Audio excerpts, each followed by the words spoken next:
Eh bien, comme je le disais, aujourd'hui, la thématique que nous allons aborder dans cette masterclass, c'est la thématique de l'inbound marketing. Alors, c'est un jargon de marketeur, hein, qui peut paraître un peu barbare. Je laisserai Gilles démystifier ce terme-là, ce jargon. Mais en tout cas, voilà, sachez que derrière ce terme-là se cache en fait une des tendances de fond du marketing et du marketing digital des dernières années, en fait, et qui est une approche marketing clé sur laquelle de nombreuses sociétés ont construit leur succès, et qui consiste en fait à attirer à soi des clients potentiels en mettant à disposition toute une série de contenus qualitatifs pour répondre voilà, aux questions, aux interrogations que se posent nos prospects, nos clients potentiels.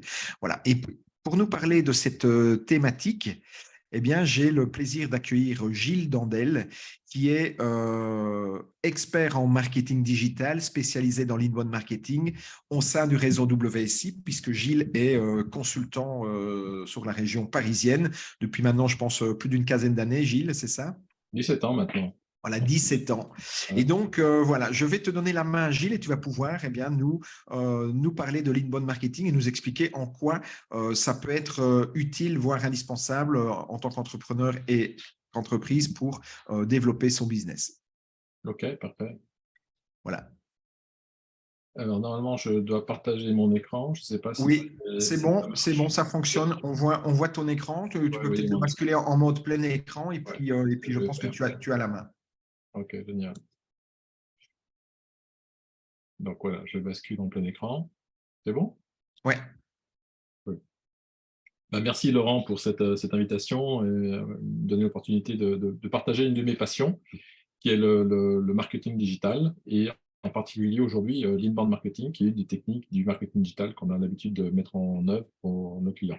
Donc effectivement, aujourd'hui, tu m'as demandé de réfléchir à animer un atelier, une masterclass euh, pour échanger sur les meilleures pratiques de l'inbound marketing pour générer des prospects qualifiés. Bah, c'est quelque chose qu'on a vraiment l'habitude de faire. Et donc, je vais vous présenter dans cette session plusieurs choses. Avant ça, je vais me présenter rapidement. Donc, je sais que tu l'as fait, mais je vais aller vite aussi. Donc, je suis Gilles Landel. Je dirige une agence de conseil en marketing digital qui fait partie du réseau WSI Monde, et je suis le patron du réseau WSI France. Chez WSI, nous croyons que toutes les entreprises devraient avoir une stratégie inbound marketing efficace. Alors, je l'ai adapté ce message pour aujourd'hui, puisque d'habitude, c'est avoir un site internet efficace, mais ça passe souvent par une stratégie inbound marketing efficace. Alors, je vais vous présenter, mais avant de présenter, est-ce que vous pouvez je voudrais donner rapidement la parole peut-être à tout le monde, de façon à ce que vous puissiez tous, dans la partie questions-réponses, me dire un petit peu ce que vous attendez de cet atelier, de cette masterclass, et de me dire un petit peu, parce que ça me permettra peut-être d'adapter le discours en fonction de vos attentes. Est-ce que vous êtes un expert en marketing digital, en inbound marketing? Est-ce que vous utilisez déjà des outils? Enfin bref, et quelles sont vos attentes? Tout. Michel, merci. Donc tu es Ouais. gourmand, c'est bien. Ça tombe Ouais. bien, j'ai plein de choses à vous partager. Ouais. Peut-être préciser aussi si vous êtes en B2B ou B2C, hein, si vous avez une Ouais. clientèle de particulier ou d'entreprise, hein, ou les deux, peut-être que c'est les deux, peut-être le préciser, puis peut-être le secteur d'activité, comme ça Gilles peut s'inspirer de vos secteurs d'activité pour citer des exemples, et donc ce sera d'autant plus parlant pour vous, quoi. Ok. Voilà. Donc Michel nous dit que lui, il est dans la vente de concepts médicaux et de bien-être. Richard, il est Concepts médicaux, d'accord. ouais, directeur marketing et un fan d'inbound et WM, d'account-based marketing. ouais. Ok. Alors, ça arrive au grand Bastien, compte-goutte. Bastien, il est dans le B2B, formation et audit interne. d'accord. Alors, je Ok, sais par expérience que c'est quand même assez large, assez diversifié. d'accord. Dans les Bon. autres masterclass, on avait aussi des Donc, thérapeutes. c'est un public assez hétérogène. Alors, il y Oui, aura peut-être des concepts que certains connaissent déjà. Je vais vraiment faire un survol très général. mais en partageant quand même quelques tips qui devraient vous intéresser, quel que soit votre niveau d'expertise avec ces technologies, enfin ce concept d'inbound marketing. Ça va? Alors, pendant ce webinaire, cette masterclass, elle s'adresse aux professionnels du marketing, donc ça tombe bien, il y a déjà Richard qui en fait partie. Alors, je ne sais pas, Michel et Bastien, quelle est votre fonction aujourd'hui? Ça m'intéresserait de savoir. Donc l'objectif, c'est de vous donner, partager avec vous quelques connaissances approfondies que nous avons sur l'inbound marketing, puisque moi j'ai démarré mon agence en même temps que HubSpot, qui est la société qui a, qui a conçu ce concept. Et je vais beaucoup m'appuyer sur des ressources que HubSpot nous partage pour alimenter ce webinaire, parce qu'il y a beaucoup de ressources. Et là, la photo qui est prise, c'est une photo de moi avec mon collègue Michael Monaghan qui vient du Canada, et on s'est retrouvés à Boston pour la grande convention, la grande messe inbound à Boston, qui a réuni plus de 20 000 personnes, c'est un truc monstrueux. Bref, donc durant cette session, je partagerai des connaissances, je présenterai les principes, je rappellerai les principes de l'inbound marketing et comment ils peuvent être utilisés pour générer des prospects qualifiés. On va identifier les différents types de contenus que vous pourriez utiliser pour attirer les visiteurs qui vous intéressent via votre site Internet. On verra comment optimiser votre site Internet pour maximiser la conversion des visiteurs. Ce n'est pas tout faire venir du monde sur votre site, il faut les transformer en visiteurs, en prospects et idéalement en clients. On va voir ça en détail. On verra aussi quels réseaux sociaux utiliser pour amplifier les messages que vous allez partager sur votre site Internet et augmenter la portée de vos contenus. Bref, on mettra en place une stratégie de lead nurturing efficace pour transformer vos prospects en clients fidèles. Voilà. Donc, c'est ce qu'on va essayer de vous présenter aujourd'hui. Si vous avez des réactions, des commentaires, des points que vous voulez rapporter, vous me le dites. On essaiera de faire du live, on s'adapte, on a l'habitude. Et n'hésitez pas à réagir. Je vois toutes les questions que vous posez en fil de l'eau. Puis si jamais j'en vois pas une, je sais que Laurent va m'interrompre et me demandera de faire un petit focus. Donc on essaiera à chaque fois de donner des exemples, des cas concrets, des bonnes pratiques. Et l'idée, c'est que vous partiez de là, à la fin de cette session, avec une meilleure connaissance de l'inbound marketing, de ce que vous pourriez en faire pour votre entreprise. D'accord? À la fin de la session, je vous partagerai donc des outils et un guide. Je vous proposerai un guide qui a été conçu justement pour la problématique de la génération de leads. Donc, c'est un petit document qui fait une 50aine de pages que vous pourrez reprendre et qui sera peut-être plus inspirant sur certaines thématiques. Et enfin, comme j'aurai le plaisir et l'honneur et le privilège d'animer une autre masterclass au mois de mai, je vous inviterai à réfléchir, à préparer cette prochaine masterclass qui sera sur la thématique du Business Why, et on verra que c'est important dès aujourd'hui. Et voilà. Donc ça va pour le programme? C'est parfait, Gilles. Tu peux répéter, Laurent, j'aime bien quand on me dit que c'est parfait. Je te le confirmerai dans 60 minutes. D'accord, merci. Alors, au niveau de l'inbound marketing, alors je suis revenu à l'histoire, et c'est parti d'où cette histoire de l'inbound marketing? C'est parti de deux personnes qui s'appellent Dharmesh Shah et Brian Algan, qui sont les deux fondateurs de ce concept, et qui leur a permis de créer une société qui s'appelle HubSpot. Et donc, ils ont créé un bouquin qui, à l'époque, c'était utilisez Google pour qu'on vous trouve, des réseaux sociaux, etc., pour générer des prospects plutôt que de prospecter dans le dur. Donc, c'était vraiment un concept qui est né de dire on va utiliser Internet pour vous aider à ce que les clients viennent vers vous plutôt que de chasser dans le dur. Donc, c'est un concept un peu innovant. Et tout de suite, ça a très bien marché parce qu'ils ont créé une société qui s'appelle HubSpot. Et on va voir que cette société, elle a bien performé, puisque là, je vous ai mis les cours de bourse de la société HubSpot, créée par Brian Halligan et Sharmesh Shah. Vous voyez qu'ils ne sont pas ridicules, même face à une société qui s'appelle Salesforce. Ils ont eu une belle progression. Ils ont créé leur société en 2006, et depuis, ça, une belle progression, ils pèsent des milliards de dollars. Okay. Donc, ils ont des bureaux en France, en Allemagne, ils sont présents partout dans le monde, et sont vraiment eux qui ont conçu ce terme inbound marketing, marketing entrant.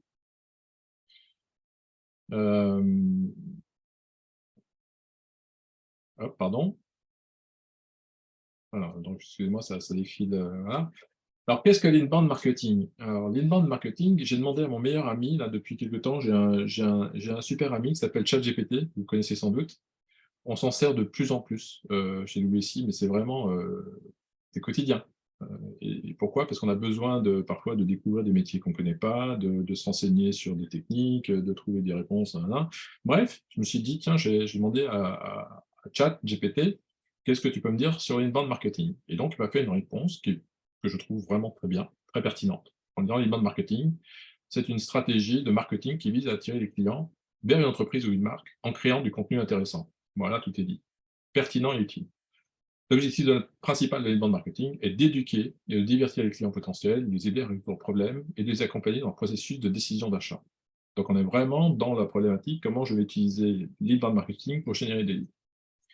Contrairement au marketing traditionnel, également appelé outbound marketing, qui consiste à interrompre les clients potentiels avec des messages publicitaires et promotionnels non sollicités, l'inbound marketing cherche à attirer l'attention des clients en offrant un contenu de qualité qui répond à leurs besoins et leurs intérêts. Voilà.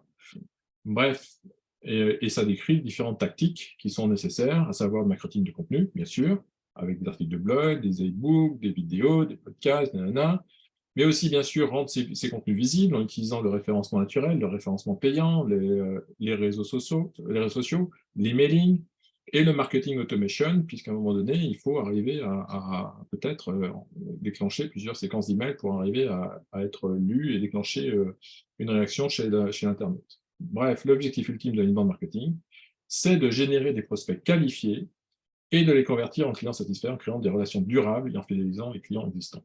Voilà. Formidable, non? Quand on imagine aujourd'hui la difficulté qu'on a à trouver des clients, que les commerciaux aujourd'hui ont, encore tout à l'heure, j'étais avec un prospect qui me dit aujourd'hui, nos commerciaux ne savent plus prospecter. C'est devenu compliqué, ils ne savent plus faire, ils ne savent plus prendre des rendez-vous, ils ne savent plus prospecter dans le dur. Les vieilles méthodes qu'on avait précédemment, qu'utilisent les commerciaux, bah, aujourd'hui, ça marche de moins en moins. Et donc, il est vraiment urgent de se poser à... Alors, l'inbound marketing, ce n'est pas la solution miracle, mais c'est une solution. Imaginez-vous, je ne sais pas si vous avez fait du commerce, mais la facilité que vous avez à avoir à traiter un client qui vient vers vous pour vous dire bah, « j'ai compris ce que vous faites et j'ai envie d'acheter votre service, dites-moi en plus », plutôt que de partir à la pêche et de frapper à la porte d'une société en disant « achetez mon produit, mon service ». Vous voyez un peu la différence? C'est ça la différence entre l'inbound marketing. L'inbound marketing, c'est vous allez, quand c'est bien fait, vous allez avoir des prospects, des clients qui viennent vers vous en disant j'ai compris ce que vous faites, ça m'intéresse, et j'aimerais bien en savoir plus et pour devenir éventuellement client chez vous. » C'est quand même plus sympa. C'est quand même nettement plus agréable d'avoir ce type de prospection, de relation commerciale avec des prospects que de chasser dans le dur. Vous êtes d'accord avec ça? Vous pouvez y répondre, hein, si vous avez des expériences en prospection, technique de prospection, ça m'intéresse. Alors évidemment, cette méthode a été rendue possible grâce à Internet, qui permet d'attirer des clients par du contenu de qualité. Et on va insister beaucoup là-dessus. Hein. Et c'est quoi un contenu de qualité? Ça va dépendre des prospects qui vous intéressent. Et donc, ça permet d'identifier la progression du client dans son parcours d'achat et de voir à un moment donné quand est-ce que le client est prêt à devenir client ou pas. Okay.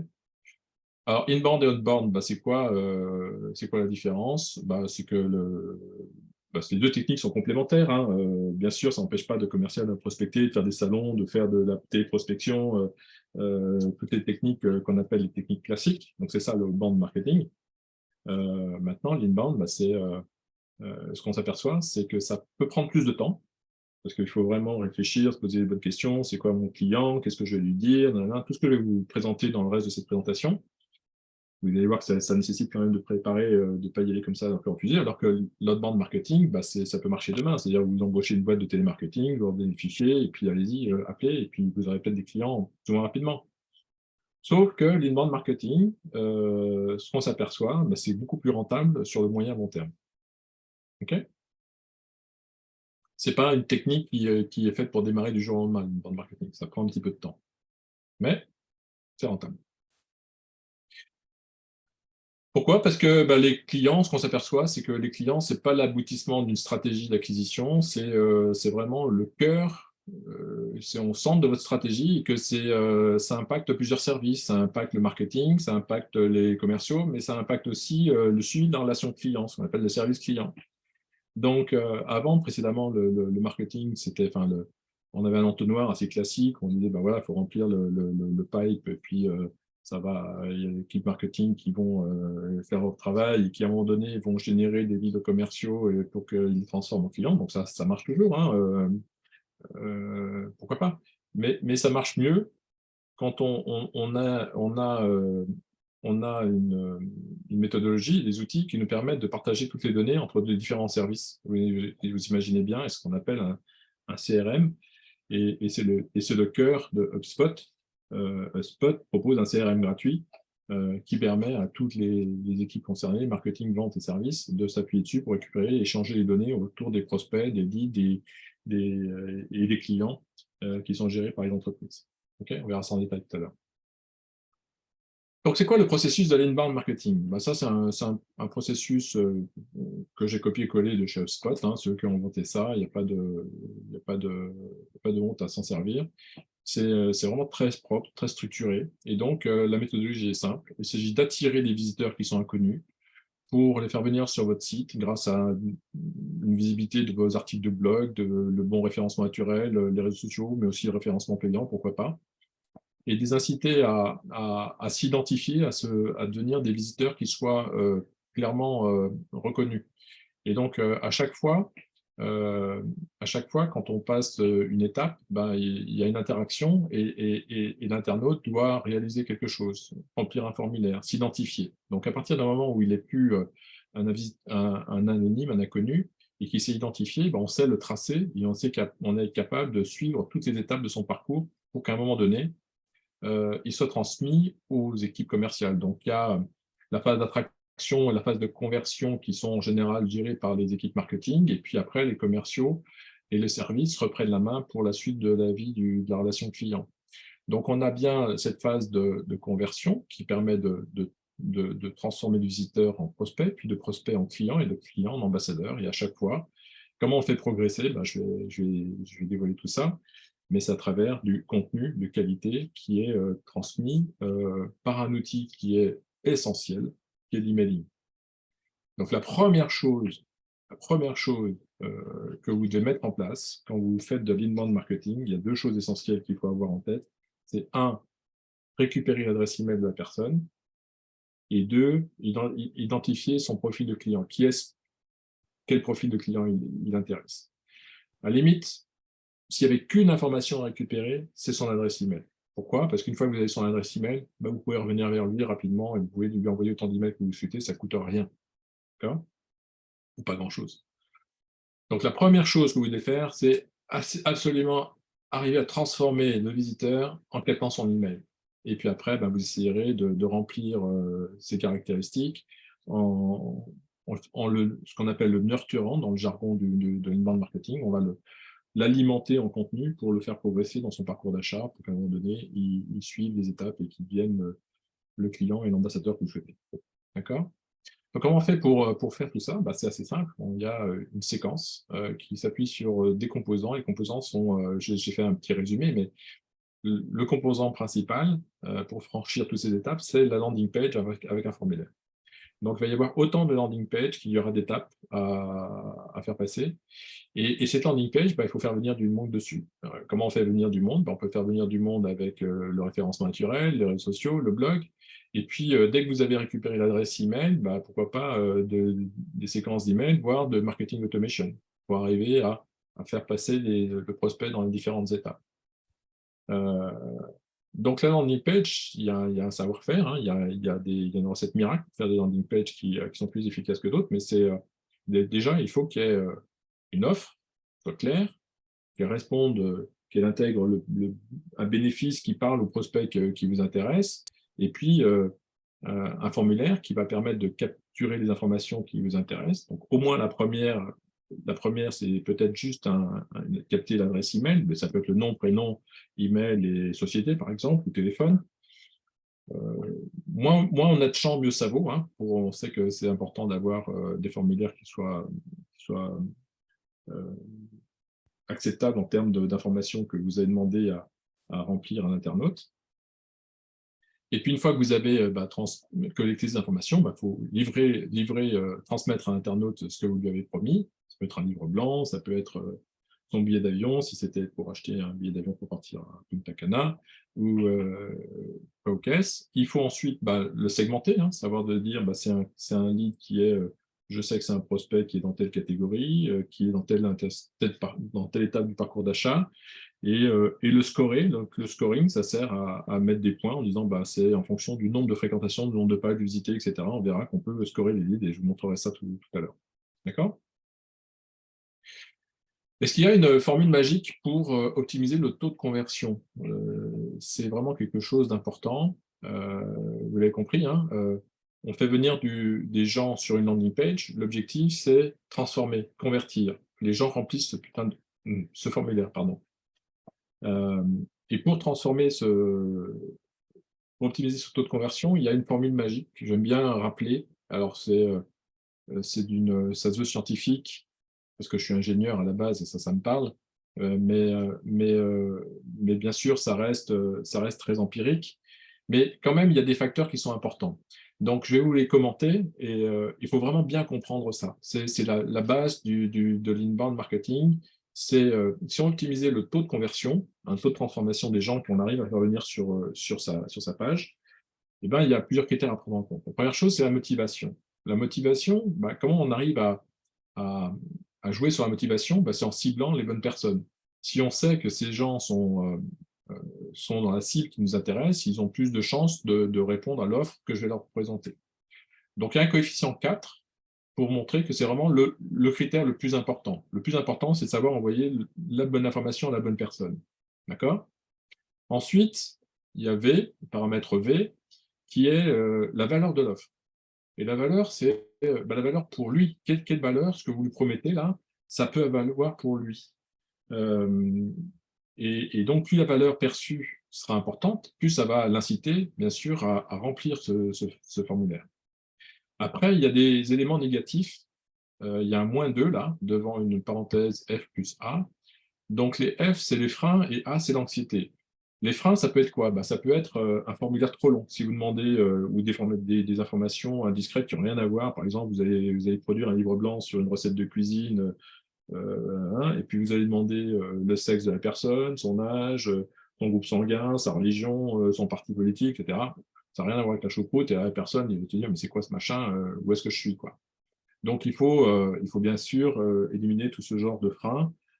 Pareil, lui rappeler que son adresse email n'est pas conservée en respectant les RGPD, etc. Tout ce qui va permettre de lever le frein et l'anxiété. L'anxiété, c'est ça. Est-ce que mon adresse email peut être réutilisée, vendue, etc. Bref, il faut rassurer la personne en disant ne vous inquiétez pas, on est propre, on est sérieux, on ne va pas faire de bêtises avec votre adresse email, etc., etc.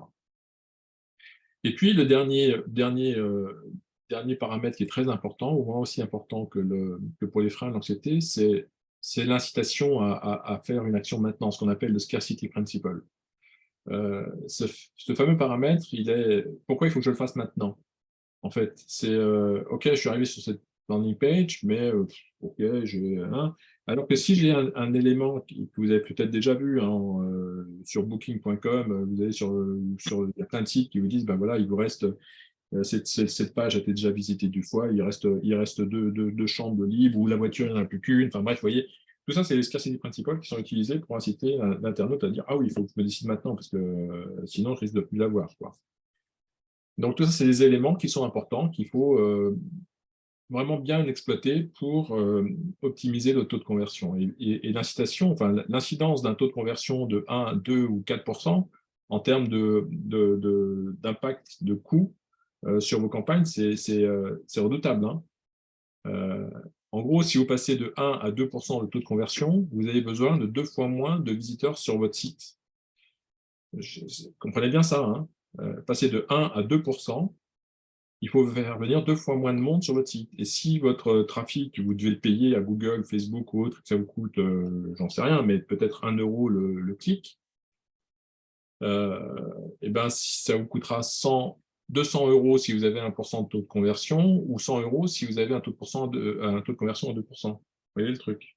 Donc, c'est vraiment quelque chose de fondamental. Optimiser son taux de conversion de son site, c'est essentiel. Je ne sais pas si vous connaissez le taux de conversion de votre site en moyenne. Nous, on est vraiment très satisfait quand on arrive à avoir des taux de conversion supérieurs à 3%, ce qui est déjà pas mal. On arrive parfois à avoir 4, 5, ça nous est déjà arrivé à avoir des campagnes qui vont tourner à 10, 15, voire le maximum que j'ai pu avoir, c'est 17% pour une société de traduction. Mais c'est après plusieurs années d'optimisation de campagne, quoi, hein, clairement. Donc, je ne sais pas s'il y a des gens qui partagent leur... Dans le formulaire, combien de questions demande Michel? Essayez de ne pas dépasser 5. 5, c'est vraiment un maximum. OK? Alors, Richard, lui, communique son taux de conversion 1,98 en B2C. ouais, c'est pas Donc, mal. en 2%, hein, c'est... Ouais, c'est bien, c'est bien. Ouais. 2%, c'est pas mal, mais on peut faire mieux. Et il y a sans doute des pistes à améliorer. On peut toujours faire mieux, de toute façon. On peut toujours faire mieux. Et donc, si vous utilisez cette baguette magique, entre guillemets, à chaque étape, eh ben, vous allez ainsi pouvoir optimiser le taux de conversion et le coût d'acquisition de vos clients, voire de clients ambassadeurs. C'est vraiment quelque chose qu'il va falloir utiliser à chaque étape. À chaque fois, je me pose la question, donc, qu'est-ce qui va permettre à mon client de passer de l'étape 1 à l'étape 2, etc., etc. Et évidemment, ce ne sera pas les mêmes questions qu'il faudra se poser au fur et à mesure. D'accord? Ah oui. Plutôt 3% en B2B, bon, Richard, c'est bien, 3%, c'est bien, mais encore une fois, on peut faire mieux. Et essayer de réfléchir, moi, ce que je vous invite à réfléchir, c'est quelle incidence ça aurait d'augmenter même que de 1% le taux de conversion que vous avez en termes de budget sur votre... on parle de sous, on parle de gros sous, hein, parce qu'en général, surtout en B2C, il faut faire venir du monde, faut acheter du trafic. J'imagine que, Richard, c'est ce que vous faites, hein, vous allez faire des campagnes de référencement payant, sans doute, pas que du SEO, mais même le SEO, ça coûte cher. Donc, voilà. Okay. Donc, je vais prendre un exemple. L'exemple de quelqu'un qui, en B2C, là, c'est quelqu'un, imaginez que vous êtes un camping, que vous louez, vous voulez remplir toutes vos locations de camping, que vous avez un stock de 100 logements à louer, vous êtes basé en Corse, et que vous êtes au bord de la mer, et que vous cherchez à remplir dès à présent votre truc. Une stratégie de demande marketing, ça pourrait se dérouler de la façon suivante. La première chose, je vais essayer de capter des leads qui ont envie de vacances, mais ils ne savent pas où partir en vacances. D'accord? Donc, je vais préparer un contenu qui va s'appeler où partir en vacances cet été. Et donc, je vais vous faire un guide, l'Express, pour savoir où partir rapidement cet été en vacances, quels sont les 10 meilleurs spots pour partir aux prochaines vacances. Okay. Donc, ça, c'est un contenu qui peut intéresser les gens qui ont envie de partir en vacances cet été. Okay. Donc, je vais arriver à le rendre visible, et des gens qui vont arriver sur mon site, où il y aura une landing page qui sera très bien faite, qui va mettre en avant les points clés de mon guide, vont remplir le formulaire, ils vont recevoir le guide. Une fois qu'ils ont reçu le guide, pour faire ça, ils seront identifiés. Ils seront identifiés, ils vont me laisser leur nom, leur prénom, leur email,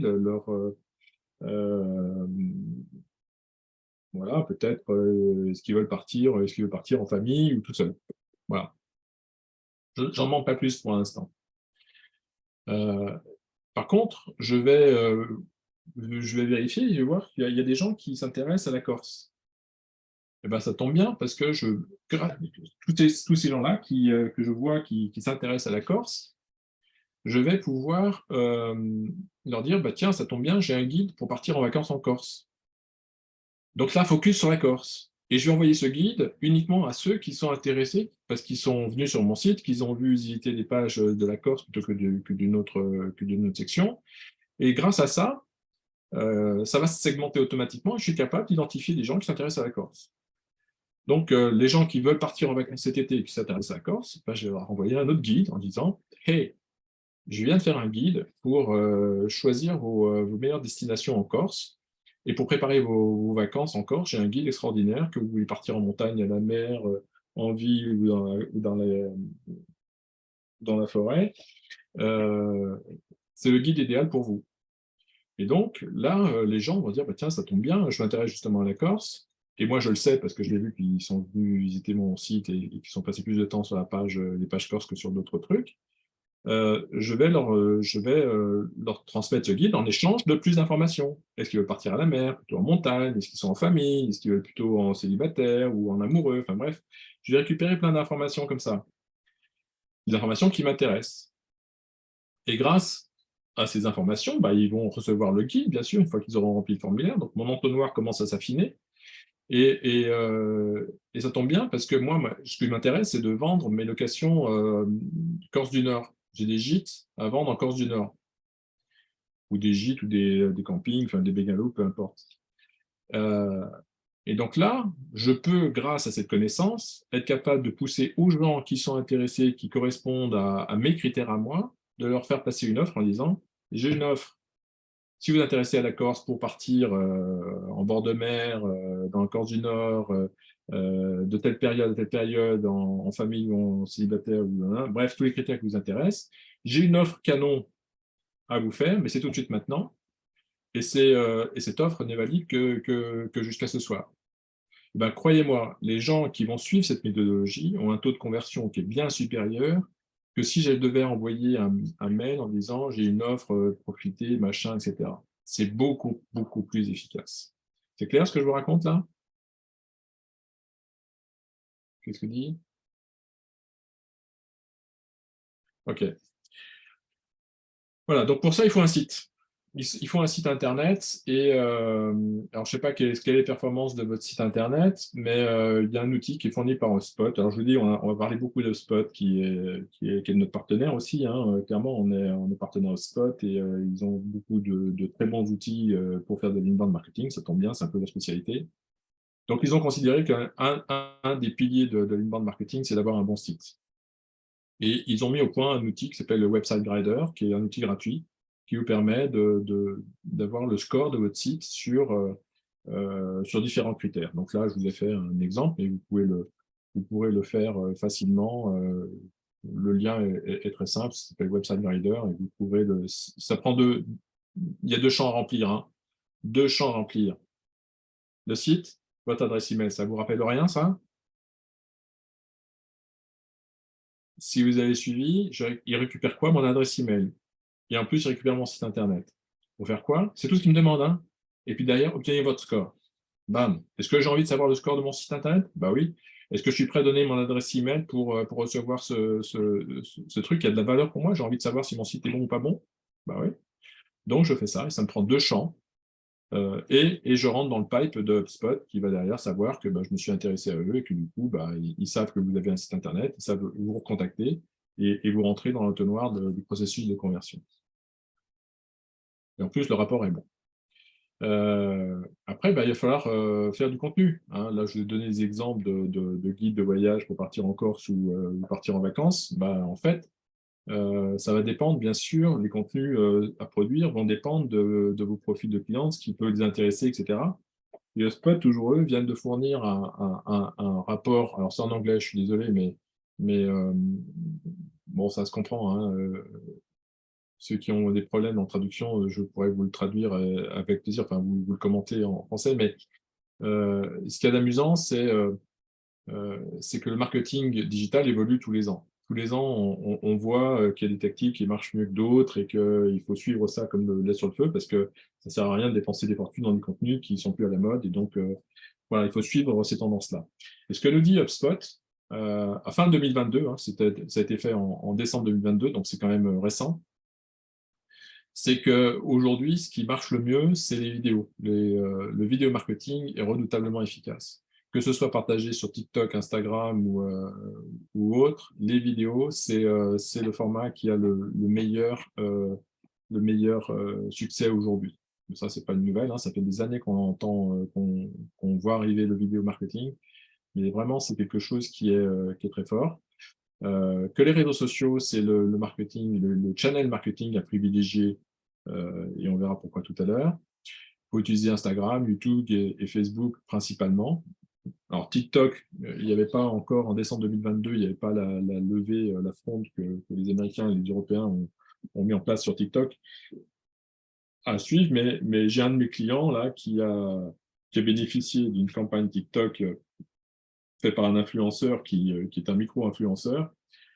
C'est impressionnant, impressionnant. Le gars, il a fait une mini vidéo de 15 secondes où il dit, en fait, c'est un monsieur, c'est un de mes clients, c'est un spécialiste de greffe de cheveux en Turquie. Et donc, il a fait tout simplement une vidéo avant-après, sans dire la marque, sans rien dire. Et, et les gens, il y a eu plus de 1,4 million de vues de sa vidéo. 1,4 million de vues. Plus de 40 000 commentaires. Et les gens se disaient, mais waouh, c'est génial, super. Chez qui tu as été pour faire cette opération d'implant de cheveux? Et il répondait gentiment, bah, j'étais chez My Body Moon, qui est le client qu'on accompagne. Euh, et nous, on a vu le pic de demande de lead arriver, mais de manière impressionnante. Waouh! Euh, Vraiment, on était surpris. Et ce qui a bien marché, l'analyse, c'est que c'était pas une pub, ça, c'était pas une pub, en fait, c'était juste quelqu'un qui a fait un témoignage en disant, voilà, bah, euh, voilà mon problème, voilà les résultats que j'ai obtenus, et je suis vraiment content. Voilà. Euh, voilà, et donc TikTok, ça marche vraiment, enfin, ça marche encore, même s'il y a des levées de boucliers sur la façon d'utiliser TikTok ou pas. Après, je vous ai préparé aussi de faire un petit résumé de ce qu'il y a dans cette étude que vous pouvez télécharger. Ça s'appelle State of Inbound Marketing Trends 2022. Je vous ai mis en évidence quelques sujets qui sont intéressants. C'est quel type de contenu privilégier. Alors, le contenu qui est le plus utilisé, qui a la meilleure efficacité, c'est le contenu qui reflète vos valeurs, vos valeurs d'image de marque. Et ça tombe bien parce que c'est un de mes chevals de bataille. C'est quelque chose que j'ai pris connaissance, j'avais pris conscience il y a maintenant quelques années, et je me suis intéressé au fameux discours de Simon Sinek sur le why. Pourquoi les gens achètent vos produits que chez vous plutôt que chez un concurrent. Et ça correspond pile poil à ce sujet-là. Et j'en reparlerai tout à l'heure en fin de webinaire. On va dévoiler quelque chose. Ce sera le sujet de ma prochaine masterclass au mois de mai, le 16 mai, si je ne me trompe pas. Laurent, mais on en reparlera. Ah, t'es muté, on t'entend pas. On t'entend pas. On t'entend pas. Mardi 16 mai, effectivement, ce sera une masterclass animée à nouveau par toi sur le why et pourquoi. Okay. Donc on voit que les contenus qui marchent le mieux aujourd'hui, mais je pense que ça c'est quelque chose qui marche déjà depuis pas mal de temps, c'est des contenus qui sont interactifs, qui sont funny, qui sont trendy, qui sont authentiques. L'exemple de mon client avec la greffe de cheveux est vraiment un exemple qui rentre en plein dedans. Et puis, plus c'est amusant, plus c'est interactif, etc. Voilà, ça peut faire des buzz, ça peut faire le marketing viral. OK. Je vais vite, je suis désolé parce qu'on n'a pas énormément de temps. Et il y aurait tellement de choses à vous dire parce que je ne peux pas faire de vous en une heure des experts de l'inbound marketing, mais je vais vous donner les principales tendances et les principaux, comprenez bien les principes et les principaux messages. D'accord? Après, quels sont les canaux qu'il faut privilégier en 2022? Donc, pas de surprise, les réseaux sociaux, ça arrive en numéro 1. Et les réseaux sociaux, c'est toujours pareil, Facebook, Instagram, YouTube, et aussi TikTok, pourquoi pas, mais votre site internet lui-même, avec votre blog, l'email marketing en 3e position, le content marketing, la qualité du contenu, les influenceurs qui prennent de l'importance, le référencement naturel. Donc les influenceurs ont plus d'importance que le référencement naturel, d'après cette étude. C'est amusant. C'est une étude qui a été faite sur plus de 180 000 entreprises dans le monde entier. États-Unis, Australie, Angleterre, mais aussi France, Allemagne, Voilà, c'est une grosse étude qui a été faite là. Hein. Voilà. Et les virtual events qui sont ce qu'on fait aujourd'hui, hein, typiquement un webinar, ça pèse pour 25%. OK. Alors, l'emailing, ça reste un canal quand même redoutablement efficace, surtout quand vous avez une base de données qui est qualifiée. Donc, Litmus, qui est un des spécialistes de l'emailing, a fait une étude qui dit que le retour sur investissement d'un email, c'est de 36 fois l'investissement. C'est-à-dire que pour $1 dépensé, vous allez avoir $36 de retour sur investissement. Bon, je me méfie toujours de ces chiffres-là. Moi, j'envoie des centaines d'emails tous les jours. Vu le nombre d'emails, si je devais recevoir $36 chaque email que j'envoie, je serais riche aujourd'hui. Euh, mais non, mais quand c'est vraiment bien préparé et que c'est vraiment bien fait, clairement, le retour sur investissement est à la hauteur. Et d'ailleurs, c'est la première chose que vous faites quand vous levez le matin. C'est d'aller voir votre email, votre agenda et consulter votre smartphone. Donc ça, c'est vraiment quelque chose qui continue à marcher, qui va marcher encore pour quelques années. Donc Litmus, pour eux, ce qui marche le mieux, c'est l'email marketing. Après, le référencement payant. Après, c'est le référencement naturel. Après, c'est les réseaux sociaux. Donc, vous voyez, en fonction de qui on est, on n'a pas forcément la même sensibilité. Mais voilà, en tout cas, ça vous donne des idées de canaux qu'il faut privilégier. Puis après, c'est à vous de savoir ce qui marche le mieux pour vous. Mais encore, faut-il être capable de mesurer tout ça. Parce qu'on ne peut pas améliorer ce qu'on ne mesure pas. Donc, moi, mon vrai cheval de bataille, c'est de convaincre mes clients qu'il faut mettre en place un outil qui va mesurer la performance des leads, et pas seulement l'acquisition des leads, c'est qu'est-ce qu'un lead devient client et par quel canal. Donc là, ça fait plus d'1 an et demi que je casse les pieds à un de mes clients qui est une école de commerce et qui dépense des fortunes en acquisition de leads et qui a finalement compris qu'il fallait qu'il s'intéresse à mettre en place des outils de mesure de performance, parce que ce n'est pas le tout de générer des leads, ce qu'il faut, c'est des clients. Et donc, si on dépense de l'argent, des fortunes en achat de trafic qui ne convertissent pas au bout du compte, alors certes, ça vous génère des leads, vous êtes peut-être content, mais ces leads, il faut les traiter, ça prend du temps. Les commerciaux ont passé du temps, etc. Si c'est des leads pourris, vous allez dépenser de l'argent et du temps à vous occuper des leads qui sont pourris. Donc, il faut vraiment, vraiment être capable d'aller jusqu'au bout de l'entonnoir. Et c'est là où des outils comme Google Analytics ne vont pas assez loin et qu'on a besoin d'un outil comme HubSpot ou en tout cas un outil qui intègre un CRM et qui capte, qui va stocker par quel canal celui est arrivé et est-ce que celui du client ou pas. Voilà. Donc, comme je vous le disais, l'outil, ce n'est pas générer des leads, mais bien générer des ventes. Donc, il y a tout un process qui va consister à générer des leads qu'on appelle des leads MQL ou des leads SQL. C'est quoi la différence? Les MQL sont des leads qui sont bons à traiter par le marketing, qui ne sont pas encore bons à être traités par le commercial. Par contre, un SQL, là, ça va être un lead que le commercial doit prendre en compte et s'en occuper de manière claire. Donc là, c'est pareil, hein, je trouve que la réponse du ChatGPT est très précise et répond bien à la demande. Alors, comme on est pressé, il nous reste combien de temps, Laurent? Mais il est Il reste un quart d'heure. 17h45. Okay. Oui, il est 17h45. Maintenant, on n'est pas limité non plus par le temps. Le but, c'est d'aller. Voilà. Si vous avez des questions là-dessus, entre un marketing qualified lead et un sales qualified lead, en fait, l'objectif, c'est qu'il faut comprendre que aujourd'hui, il y a des entreprises qui disent, oulala, dès qu'il y a quelqu'un qui remplit un formulaire, tout de suite, mon commercial doit appeler pour closer. Peut-être, mais peut-être pas. Peut-être qu'effectivement, vous avez suffisamment d'informations pour alimenter votre commercial, mais souvent, ce n'est pas suffisant parce que justement, il va falloir plusieurs interactions pour qu'un prospect devienne un prospect suffisamment qualifié pour être confié à un commercial. Il faut bien garder en tête qu'un commercial, son métier, c'est de transformer un prospect en client.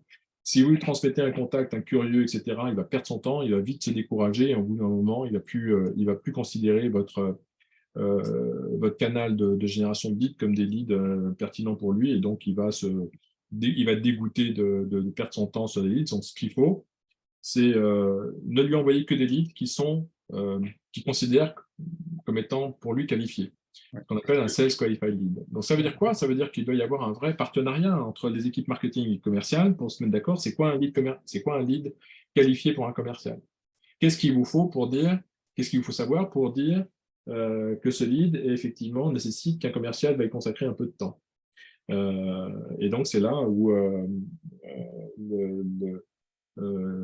les équipes commerciales et marketing doivent se mettre d'accord et se dire, nous, équipe commerciale, on considère un lead est qualifié quand on a son nom, son prénom, sa fonction, son besoin, etc. Et qu'on sait que c'est le décideur, par exemple. Bref, un certain nombre de critères qui permettent de dire, ça, c'est un lead qualifié et derrière, si je reçois un lead comme ça, je le traite très rapidement. Et là, par contre, il faut aussi que les commerciaux disent au marketing, c'est quoi? Parce qu'eux, ils connaissent les clients, ils ont au quotidien, et ils savent alimenter les commerciaux des bonnes informations qu'ils doivent exploiter pour mettre en avant dans les fameuses landing pages, etc. Donc, c'est vraiment, dans les équipes commerciales et marketing, malheureusement, on voit trop souvent dans le monde des entreprises que c'est deux entités qui se parlent peu ou pas assez, et que les équipes marketing sont là pour faire dépenser de l'argent, à faire des salons, à faire des trucs, etc.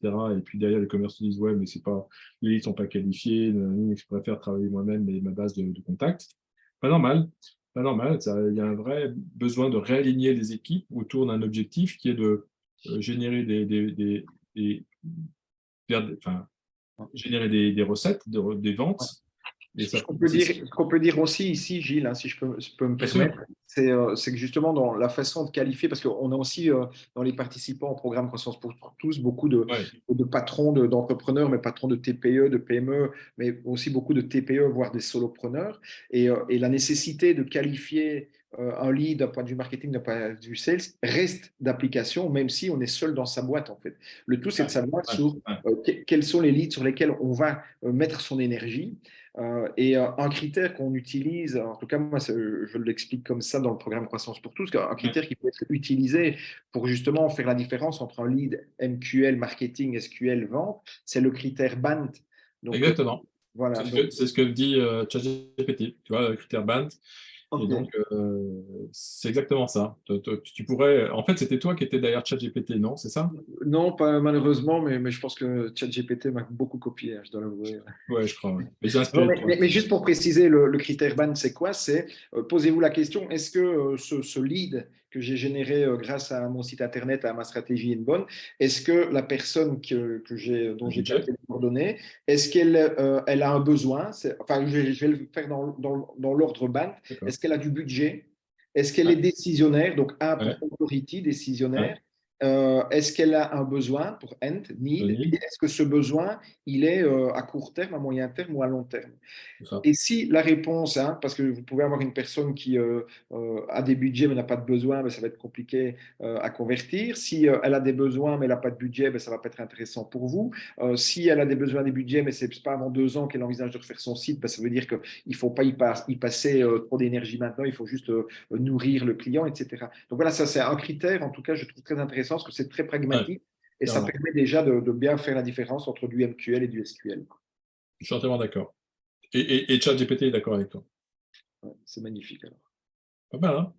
Alors justement, ce qui peut vous aider aussi à mettre en place, parce que c'est pas évident, hein, nous on aime bien processer et détailler de manière précise c'est quoi les étapes entre quand je veux attirer, intéresser, décider que le prospect devienne client et voir qu'il devienne un ambassadeur. Quel est ce qu'on appelle le buyer journée. Donc là, je partage typiquement quelque chose de confidentiel, entre guillemets. C'est notre grille à nous, chez WC, pour suivre le parcours d'achat d'un client d'un profil de client qui est ce que l'on appelle chez nous un ERIC, c'est-à-dire un patron d'entreprise, dont on a une caractéristique, on sait quels sont ses points faibles, on sait ce qu'il attend, etc. Et on a détaillé comme ça, pour toutes les étapes, en horizontal, mais aussi en vertical. Qu'est-ce qu'il recherche, quels sont ses problèmes, quelles sont ses motivations, pourquoi il nous choisirait nous, comment il nous a trouvé, qu'est-ce qui pourrait l'intéresser, et quel est son ressenti, dans quel état, dans quelle émotion il est aujourd'hui. Donc on essaye de traduire tout ça dans une forme de matrice, et c'est quelque chose qu'on aime bien faire avec nos clients, pour les aider justement à processer, à décrire le profil de leurs clients et le parcours d'achat de leurs clients. Donc, quand on a ça, je peux vous dire que nous, on a atteint un objectif qui est vraiment d'y voir clair si on sait derrière mettre en œuvre tout ce qui a été dit là-dedans. Et donc ça nécessite un peu de boulot. C'est des ateliers qu'on a l'habitude de régler avec nos clients pour les aider justement à structurer le parcours d'achat et pour dire à un moment donné, c'est quoi un contact, c'est quoi un lead, c'est quoi un MQL, c'est quoi un SQL, c'est quoi une opportunité, c'est quoi un client, c'est quoi un ambassadeur, etc. Et donc, quand on a tout ça d'enseigné, voilà, on sait travailler, quoi, hein, clairement. Alors, c'est compliqué de renseigner tout ça. Ça nous a pris, pour arriver à ce niveau de détail-là, c'est pas quelque chose qui se fait en 5 minutes, hein. Ça prend un petit peu de temps.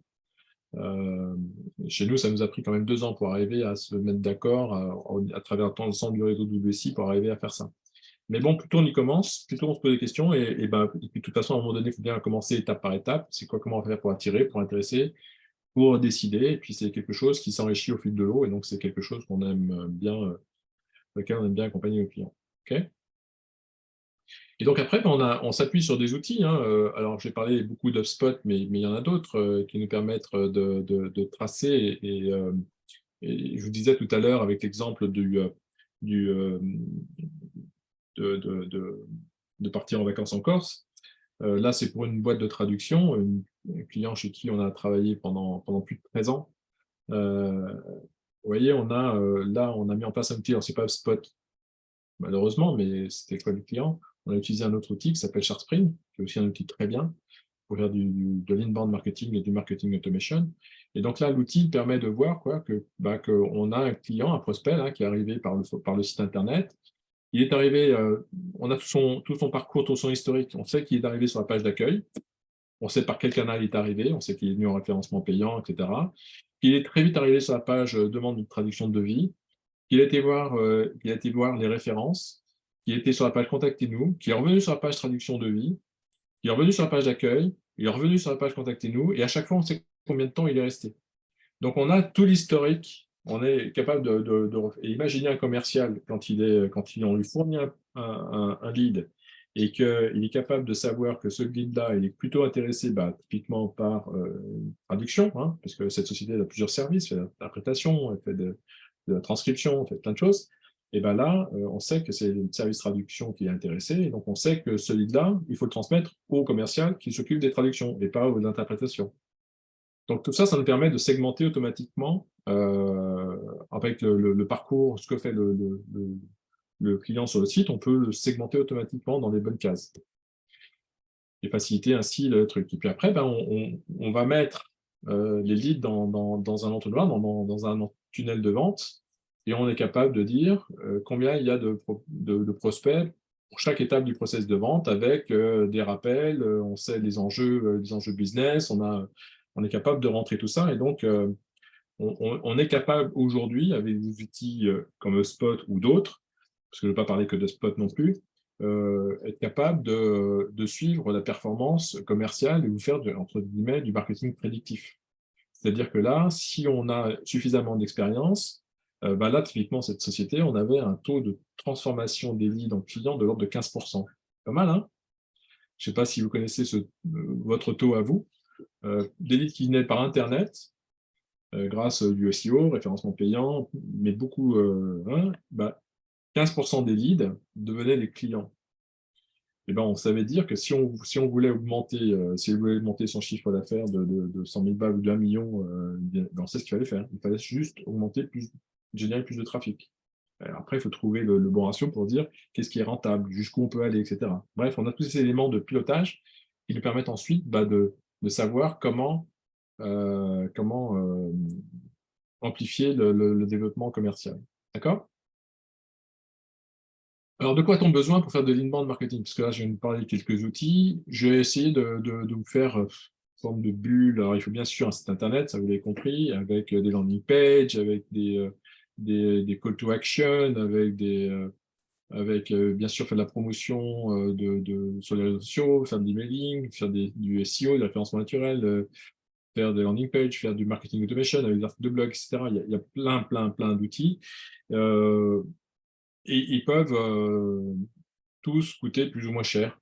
Bon, moi, je vais essayer de vous donner un petit guide pour vous aider à y voir clair. En fonction de votre niveau, est-ce que vous êtes plutôt un newbie, ce que j'appelle vraiment quelqu'un qui démarre, un débutant, ou un junior, ou un senior, ou un expert, je vous ai remis toute la grille des outils que vous avez besoin pour faire de l'inbound marketing, pardon. Excusez-moi, j'allais trop vite. Ah. Attendez, je reviens. Oups, qu'est-ce qu'il ne veut pas là? Oh là là. Ah voilà, attendez, excusez-moi, je reviens. Je suis allé trop vite. Voilà. Ça y est, j'y arrive. Excusez-moi pour la petite fausse manip. Donc, vous avez besoin d'un site internet plus d'un blog. Ça, c'est forcément c'est indispensable, quel que soit votre niveau. Alors, ce sera plus ou moins compliqué, plus ou moins riche. Donc, j'ai mis des niveaux d'indispensabilité, sachant que ce n'est pas du tout nécessaire. 1 et 10, c'est vraiment indispensable. Donc, on voit que lorsque vous êtes un expert, vous êtes à 10 partout. Par contre, si vous êtes un newbie ou un senior, ça peut aller de 2 à 10 en fonction de votre seniorité. Ça va? Donc, vous avez besoin d'un site internet, d'un blog, vous avez besoin de landing page et connaître les profils de vos clients. Vous avez besoin de générer du trafic, de la visibilité à travers le référencement naturel, le référencement payant, l'emailing, les réseaux sociaux. Vous avez besoin d'outils de conversion pour transformer les visiteurs, ce qu'on appelle un call to action, un chatbot, de la signature électronique, etc.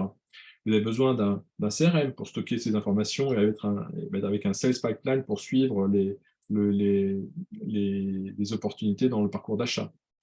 Vous avez besoin peut-être faire un suivi de la relation client, ce qu'on appelle l'enquête de satisfaction ou le Net Promotion Score, le NPS. Vous avez besoin de faire du ticketing, de l'emailing, etc. Vous aurez peut-être besoin à un moment donné de faire du marketing automation. Alors ça, vous voyez, typiquement, c'est des trucs que j'ai mis pour un newbie, j'ai mis un score à 2, parce que c'est peut-être pas la priorité aujourd'hui. Vous n'avez peut-être pas suffisamment le volume, ni les moyens de vous acheter ce genre de truc, parce qu'on va voir que ça peut avoir un coût. Par contre, vous aurez tous besoin de mesurer la performance de ce qu'on appelle des outils d'analytique en étant clair sur les KPI que vous voulez mesurer. D'accord? Alors, je vais essayer de passer à la slide suivante sans me tromper. Après, j'ai fait en prenant la même chose, mais en disant qu'est-ce que ça coûte ces outils-là? Quel investissement il faut prévoir? Pareil, pour exactement les mêmes postes, les sites internet, les landing pages, etc. Et donc, en fonction, pareil, de votre seniorité sur ces outils-là, ça va coûter plus ou moins cher parce que vous serez plus ou moins ambitieux dans votre besoin. Alors, faire un site internet, ça ne coûte pas très cher, mais quand même, ça peut coûter quand même un peu de sous. Faire des landing pages, c'est pas ce qui coûte le plus cher. Par contre, la visibilité, là, clairement, vous voyez, c'est rouge. Pourquoi? Parce que ça peut coûter très cher la visibilité. Acheter du trafic, faire du référencement naturel, du mailing, des réseaux sociaux, ça ne s'improvise pas, quoi. C'est un vrai métier. Et plus vous serez, vous savez, ceux qui sont experts, c'est vraiment compliqué. Ils ne peuvent pas faire de conneries, parce que la moindre connerie, ça paye cher. Après, les outils de conversion, etc.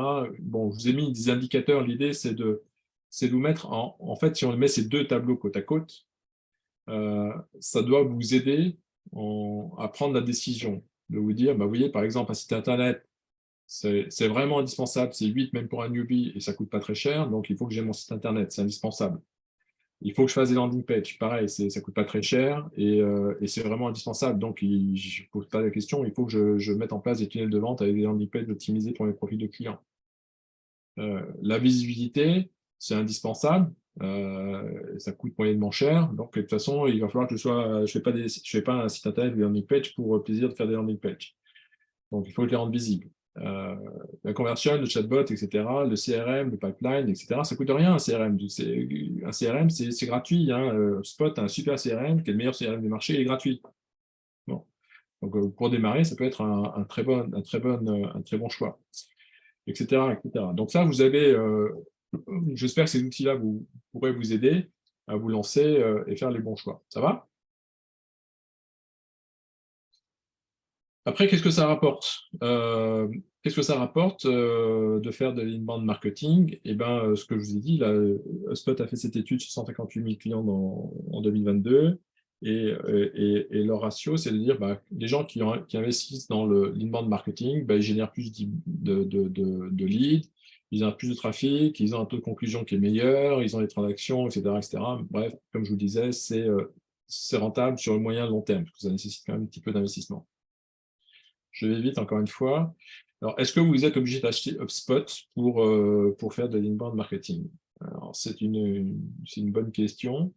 Non, vous pouvez d'ailleurs, et HubSpot, ils ont fait un article de blog que je trouve génial, qui s'appelle le Frankenspot. C'est-à-dire que vous pouvez faire de l'inbound marketing en utilisant plein d'outils, et HubSpot vous conseille les outils que vous pourriez acheter pour faire de l'inbound marketing. Et ils en ont fait une liste, j'en ai mis quelques-uns.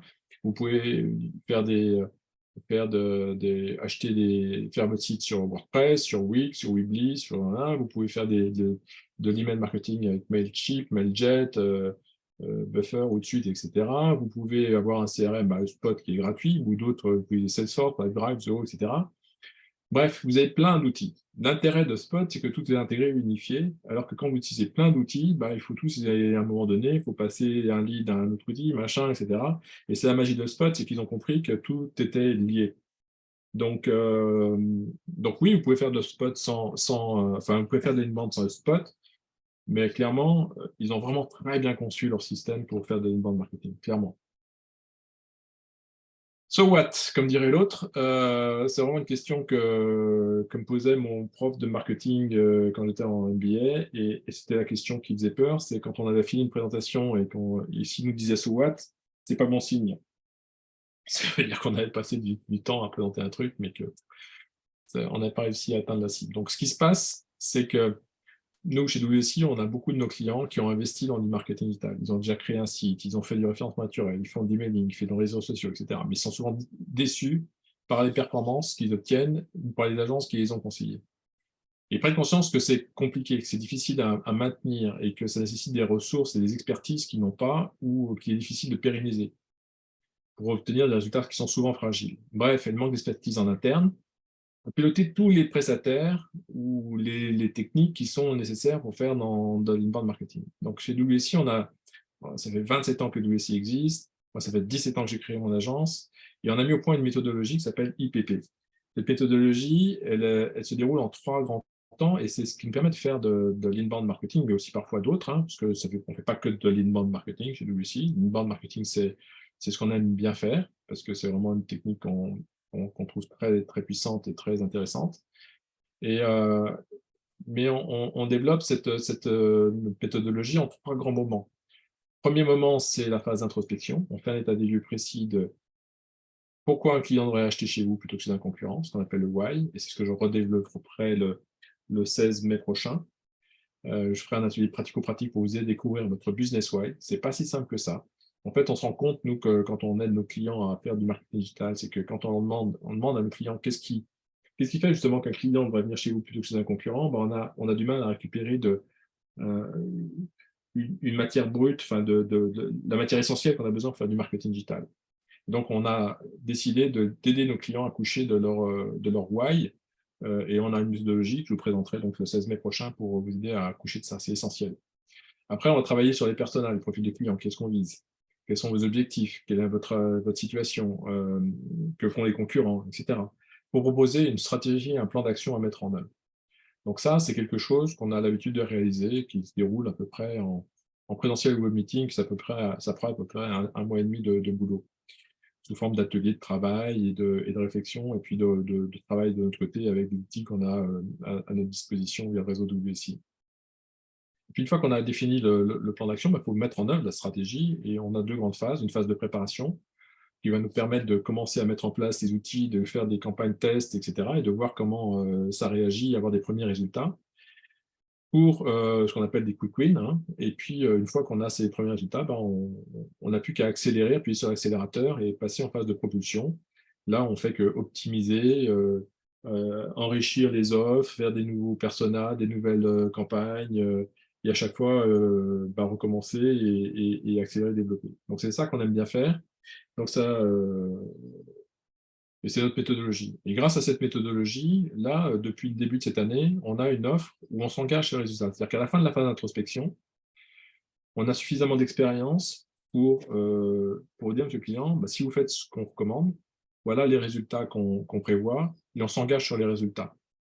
Bien sûr, on ne peut pas le faire en début, mais c'est vraiment notre engagement, c'est de dire à la fin de cette phase, introspection, on est capable de s'engager sur des résultats en termes de retour sur investissement, de lead ou autre. OK. Bref, si ça vous intéresse de générer plus de leads, ben, je vous encourage à me contacter, bien sûr, et je vous enverrai avec plaisir un guide qui s'appelle The Beginner's Guide to Generating Inbound Leads. Donc, c'est un guide qui va compléter tout ce que je viens de vous expliquer, qui va rentrer dans plus de détails sur plein de choses. Je serais ravi de vous l'offrir. Il suffit juste de cliquer sur ce lien-là et que je vais vous mettre dans le chatbot si vous voulez. Vous pouvez prendre rendez-vous avec moi et je vous offre avec plaisir une demi-heure de mon temps pour comprendre comment je fais pour répondre. Là, comment je fais pour discuter? Ben, je vais mettre dans le chatbot, c'est ça?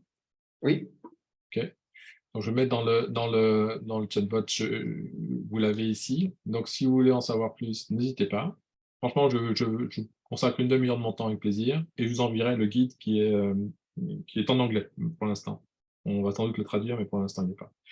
Et puis, pour ceux qui seront là aussi le 16 mai, je vous encourage à suivre toute la série des webinaires que Laurent a mis en place, qui ne racontent pas que des bêtises, Laurent.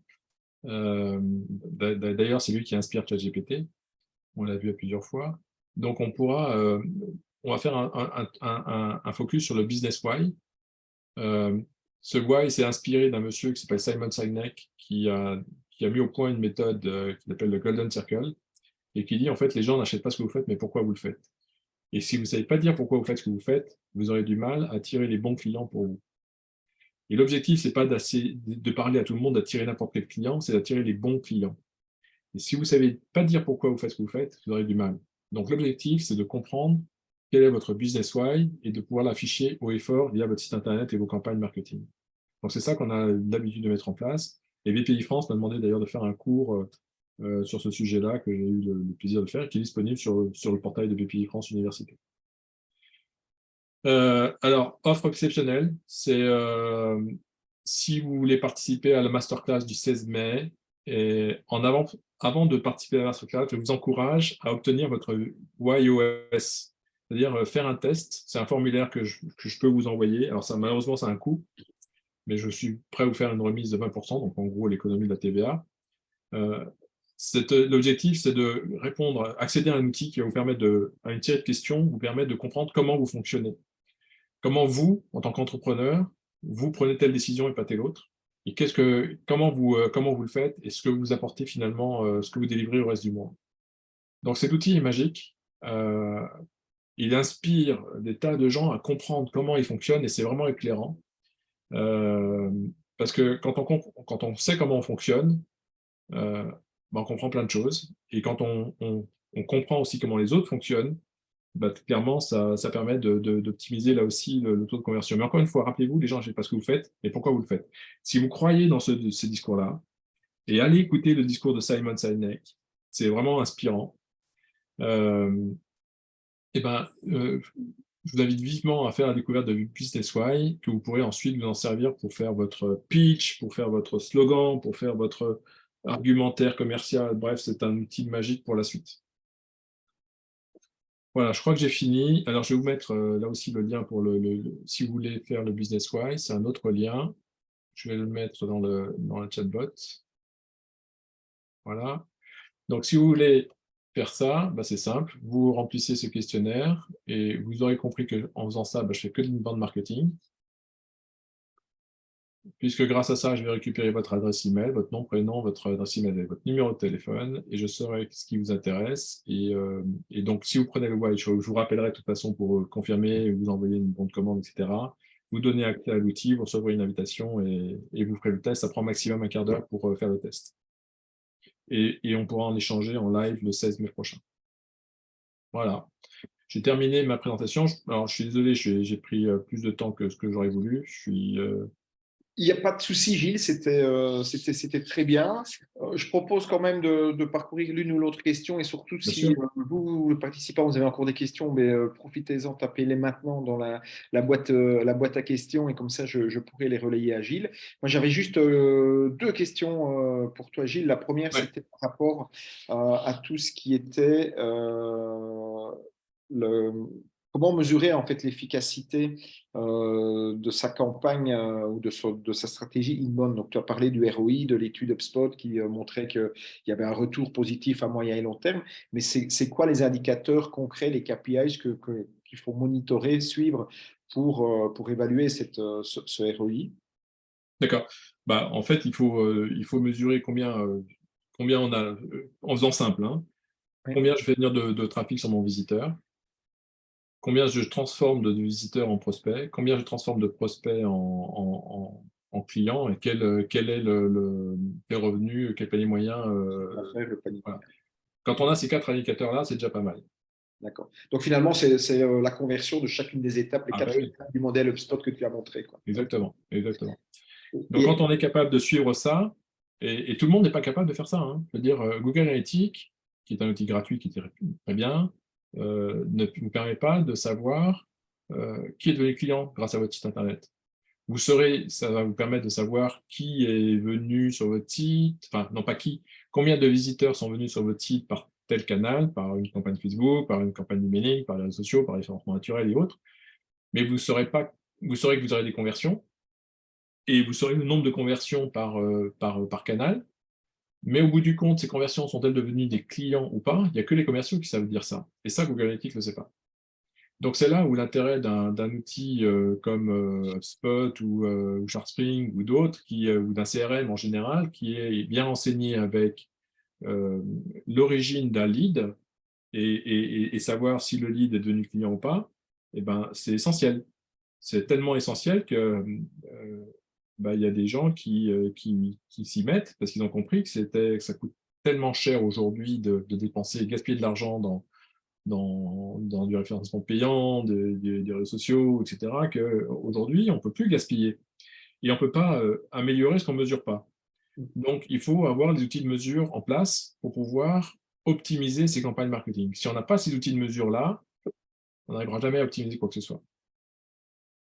ouais, l'importance de traquer ces résultats, Ah, c'est évidemment. clair. Et alors, dernière question, c'était par rapport, c'est une question, une crainte qui est souvent posée quand on présente le l'inbound marketing. Elle n'a pas été posée aujourd'hui par un participant, mais je te la relais quand même. C'est Ouais. comment gérer en fait le respect de la vie privée, la réglementation GDPR quand on fait de l'inbound, c'est compatible, c'est pas compatible? Ah bah c'est essentiel. Et tous les outils un peu sérieux de CRM, etc., mettent en place des règles qui permettent de garantir les RGPD. Euh, que ce soit SharpSpring, que ce soit Hotspot, que ce soit tout ça, c'est des règles qui sont hyper.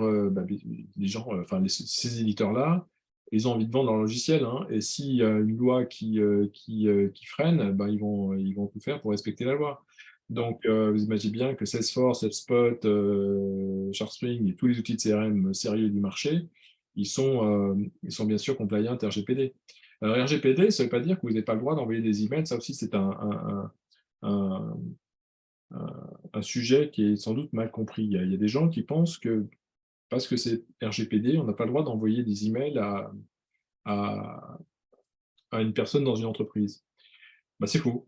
La RGPD n'interdit pas d'envoyer des séquences d'emails, même des séquences d'emails, à des gens qui ne nous ont pas donné leur accord. Pourquoi? Parce vous envoyez une adresse email professionnelle et pas une adresse email personnelle. Donc, à partir du moment où vous envoyez un email à une adresse professionnelle, vous avez le droit de faire de la prospection commerciale. Donc, c'est tout à fait compatible avec Compatible, les d'accord. contraintes RGPD. Euh, voilà. Et même parfois, alors, il y en a qui sont plus. Moi, je ne jouerai pas avec ça, mais il y en a qui le font. Il y en a qui disent, à partir du moment où l'adresse email est disponible sur les réseaux sociaux, on peut s'en servir pour envoyer des emails marketing. Moi, je ne le ferai pas, mais je connais des sociétés qui le font. Moi, je ne jouerai pas avec ça. Mais je connais des sociétés qui s'en servent, hein, qui disent, voilà, à partir du moment où l'adresse email est disponible, on peut la trouver par Internet via les réseaux sociaux, parce qu'il y a des gens qui peuvent mettre leur adresse email sur LinkedIn, sur Facebook, etc. À partir du moment où cette information est disponible et claire, ça veut dire que les gens sont, entre guillemets, ils donnent implicitement leur accord à recevoir des emails. Bon, c'est un point Moi, je ne jouerai pas, mais je sais que certains jouent avec ça. Très bien, mais écoute, un grand merci pour cette précision, Gilles, et merci pour toute ta présentation et pour le temps que tu nous as consacré pour nous expliquer ce qu'est l'inbound marketing, l'intérêt que ça peut avoir quand on est dans une préoccupation d'attirer de nouveaux clients, de développer son business, et puis concrètement, comment on peut mettre en place une approche inbound marketing, ce que ça sous-entend en termes d'outils, d'étapes, de procédés, etc. Mhm. Bah, j'étais ravi, merci à vous. J'espère que ça vous a intéressé et passionné. Vous avez peut-être senti que j'étais moi-même un peu passionné par le sujet. Euh, et donc, j'ai essayé de vous partager un peu de ma passion. J'espère que je ne vous ai pas saoulé avec trop de détails et que ça vous a intéressé, que ça vous aura peut-être donné envie de vous lancer. En tout cas, moi, je reste disponible. Je vais te partager la présentation, Laurent, si tu veux la transmettre aux participants, ce sera bien sûr Très avec bien. Oui, on peut faire comme ça. Moi, j'ai relayé aussi donc, les deux URL que tu as partagées. Je les ai relayés aussi dans la boîte de questions-réponses. Comme ça, profitez-en pour cliquer dessus maintenant avant que je ne clôture cette masterclass. Pour le reste, eh bien, moi, je vous donne rendez-vous. Hein, je vois qu'il y a plus de questions posées, plus de nouvelles questions. ouais. Donc, on va clore ici cette masterclass. Je Ok. donne rendez-vous mardi prochain à la même heure à 17h où nous aurons le plaisir d'accueillir, ce sera on parlera de optimisation de son taux de conversion. Donc Gilles en a parlé dans le cadre de l'Inbound, mais ici on aura une masterclass qui sera consacrée à 100% sur l'optimisation des taux de conversion sur son site web. Elle sera animée par Adrien de Turckheim de Conversion Boosters et c'est rendez-vous mardi prochain à 17h. D'ici là, eh bien, je vous souhaite une très belle semaine et je vous dis à la semaine prochaine. Au revoir. Salut à tous.